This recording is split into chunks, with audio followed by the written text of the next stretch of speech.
தந்தை,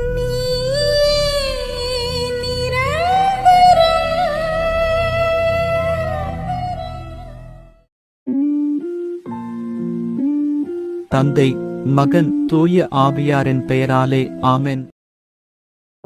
முதல் வாசகம். திருச்சபை வளர்ச்சியுற்று தூய ஆவியாரின் துணையால் பெருகி வந்தது. திருத்தூதர் பணிகள் நூலிலிருந்து வாசகம். அதிகாரம் 9. இறை வார்த்தை 31 முதல் 42 வரை.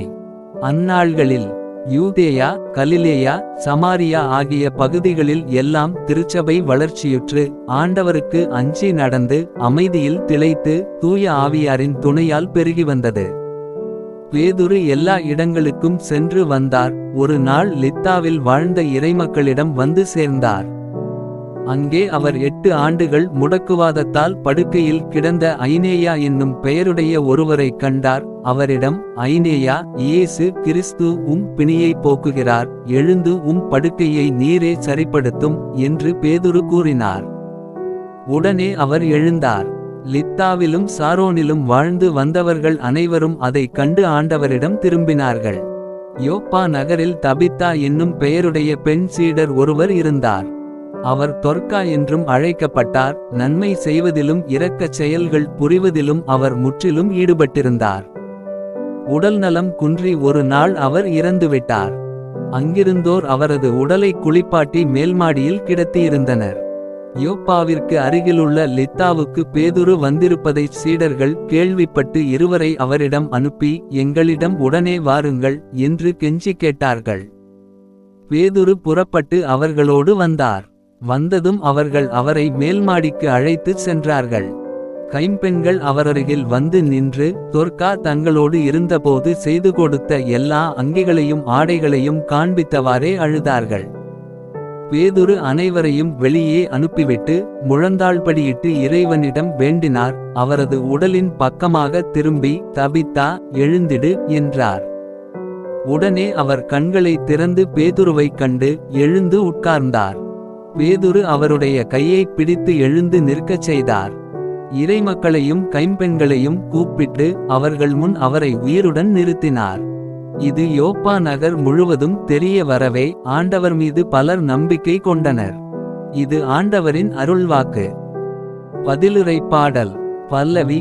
ஆண்டவர் செய்த நன்மைகளுக்காக என்ன கைம்மாறு செய்வேன்? ஆண்டவர் எனக்கு செய்த எல்லா நன்மைகளுக்காகவும் நான் அவருக்கு என்ன கைம்மாறு செய்வேன்? மீட்பின் கிண்ணத்தை கையில் எடுத்து ஆண்டவரது பெயரை தொழுவேன். பல்லவி. ஆண்டவர் செய்த நன்மைகளுக்காக என்ன கைம்மாறு செய்வேன்? இதோ ஆண்டவருடைய மக்கள் அனைவரின் முன்னிலையில் அவருக்கு என் பொருத்தனைகளை நிறைவேற்றுவேன். ஆண்டவர்தம் அன்பர்களின் சாவு அவரது பார்வையில் மிக மதிப்புக்குரியது. பல்லவி. ஆண்டவர் செய்த நன்மைகளுக்காக என்ன கைம்மாறு செய்வேன்? ஆண்டவரே, நான் உண்மையாகவே ஊழியன், நான் பணியாள், அடியாளின் மகன். என் கட்டுகளை நீர் அவிழ்த்து விட்டீர். நான் உமக்கு நன்றி பலி செலுத்துவேன். ஆண்டவராகிய பெயரை தொழுவேன். பல்லவி. ஆண்டவர் செய்த நன்மைகளுக்காக என்ன கைம்மாறு செய்வேன்? நற்செய்திக்கு முன் வாழ்த்தொலி. அல்லேலுயா, அல்லேலுயா. ஆண்டவரே, உமது வார்த்தைகள் வாழ்வு தரும் ஆவியை கொடுக்கின்றன. நிலைவாழ்வு அளிக்கும் வார்த்தைகள் உம்மிடம்தானே உள்ளன. அல்லேலுயா. நற்செய்தி வாசகம். நாங்கள் யாரிடம் போவோம்? நிலைவாழ்வு அளிக்கும் வார்த்தைகள் உம்மிடம்தானே உள்ளன. யோவான் எழுதிய தூய நற்செய்தியிலிருந்து வாசகம். அதிகாரம் 6. இறை வார்த்தை 60 முதல் 69 வரை. அக்காலத்தில் இயேசு நிலைவாழ்வு அளிக்கும் உணவு பற்றி கற்பித்துக் கொண்டிருந்த பொழுது சீடர் பலர் இதை கேட்டு, இதை ஏற்றுக்கொள்வது மிக கடினம், இப்பேச்சை இன்னும் கேட்டுக்கொண்டிருக்க முடியுமா என்று பேசிக்கொண்டனர். இதுபற்றி தம் சீடர் முணுமுணுப்பதை இயேசு உணர்ந்து அவர்களிடம், நீங்கள் நம்புவதற்கு இது தடையாய் இருக்கிறதா? அப்படியானால் மானிடமகன் தாம் முன்பு இருந்த இடத்திற்கு ஏறிச் செல்வதை நீங்கள் கண்டால் அது உங்களுக்கு எப்படி இருக்கும்? வாழ்வு தருவது தூய ஆவியே, ஊனியல்பு ஒன்றுக்கும் உதவாது. நான் கூறிய வார்த்தைகள் வாழ்வு தரும் ஆவியை கொடுக்கின்றன. அப்படியிருந்தும் உங்களுள் சிலர் என்னை நம்பவில்லை என்றார்.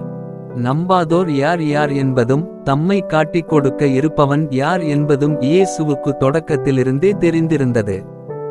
மேலும் அவர், இதன் காரணமாகத்தான் என் தந்தை அருள் கூர்ந்தால் அன்றி யாரும் என்னிடம் வர இயலாது என்று உங்களுக்கு கூறினேன் என்றார்.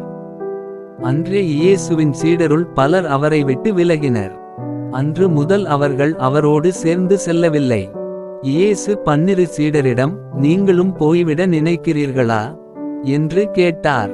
சீமோன் பேதுரு மறுமொழியாக, ஆண்டவரே, நாங்கள் யாரிடம் போவோம்?